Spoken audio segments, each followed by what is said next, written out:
Today, in the House Foreign Affairs Committee hearing room, there was an empty chair for Michael Pack, the CEO of the U.S. Agency for Global Media.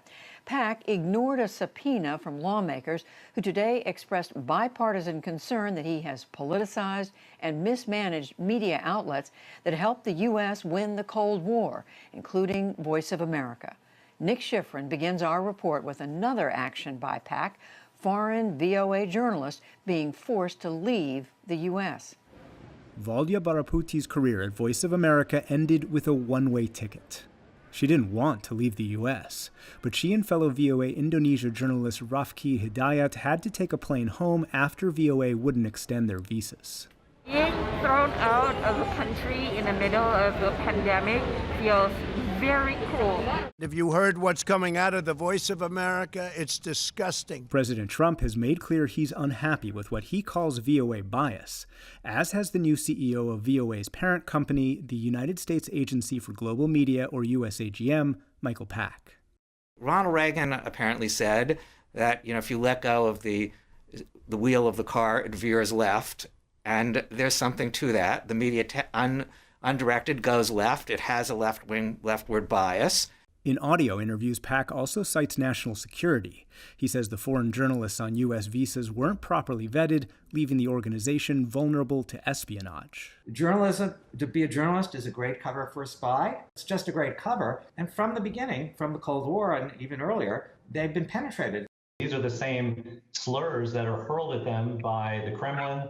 Jamie Fly led Radio Free Europe, Radio Liberty, which is funded by USAGM, before he was fired by Pack. It's incredibly dangerous for the USAGM head to start basically writing the press release that the Kremlin can then turn around and use the next week about USAGM journalists. PBS NewsHour spoke to a half dozen of the more than 70 VOA journalists whose visas weren't renewed. None would go on the record, but one provided this document, confirmation they filled out a standard U.S. government background check used for many administration officials. It's more than 100 pages long. Mr. Pack is making it seem like national security is at risk here. Grant Turner was the CFO of USAGM until he was fired by Pack. I think it's really just sort of pretext and a good cover for taking some, abhorrent actions. The Courier, a ship without guns, goes into battle armed with the greatest weapon of all, truth. Voice of America was created by the U.S. government to broadcast behind the Iron Curtain, to promote American ideas by presenting objective news. This is Radio Liberty. Alongside VOA, USAGM provides grants to independent corporations that are supposed to be independent media outlets. Radio Free Europe, Radio Liberty, Radio Free Asia, the Middle East Broadcast Network, and Open Technology Fund, which funds tools that help evade government censorship and surveillance. Pack fired their leaders and replaced their bipartisan boards with partisan ones. Today, the witnesses said that degraded the media organization's credibility. The very fact that our news is provided outside the control of any party in power gives VOA its own power. Today, VOA and the other agencies broadcast in more than 60 languages to an audience of more than 350 million. I will end the Muslim ban on day one. VOA's Urdu service came under fire for broadcasting without context, a campaign ad from Joe Biden. Senior VOA journalists later removed the video from its platforms. But if that shouldn't have aired, here's what aired more recently on VOA Spanish channels before journalists called for its removal. La agenda radical de Joe Biden.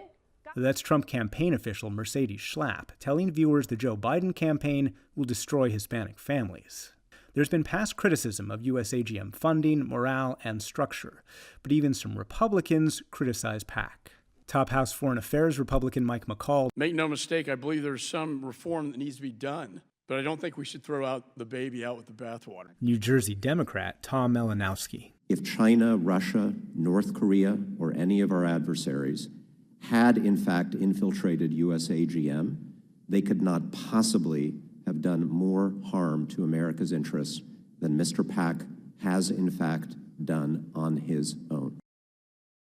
And joining us now is Jamie Fly, former foreign policy advisor to Marco Rubio, former defense official under George W. Bush, and as you just saw in that piece, was the president of Radio Free Europe, Radio Liberty, until he was fired by Michael Pack. Jamie Fly, welcome to the NewsHour. You're a Republican. Do you believe that what PAC is doing is partisan? I'm not even sure it's partisan. I think what we learned today at the hearing is that there appears to be just a lot of gross mismanagement of the agency underway right now.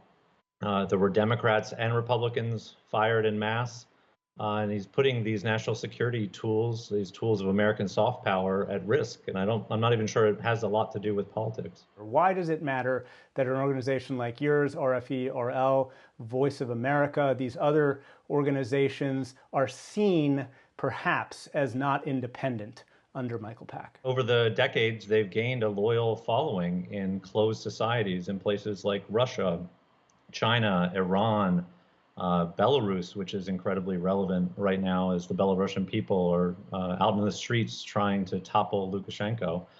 And their credibility stems from their independence and their adherence to the highest professional standards of journalism. And that's really what is being threatened right now by Mr. PAC's actions, by the removal of the network heads, by some of his attempts and the people who are working with him to influence the coverage of networks like Voice of America.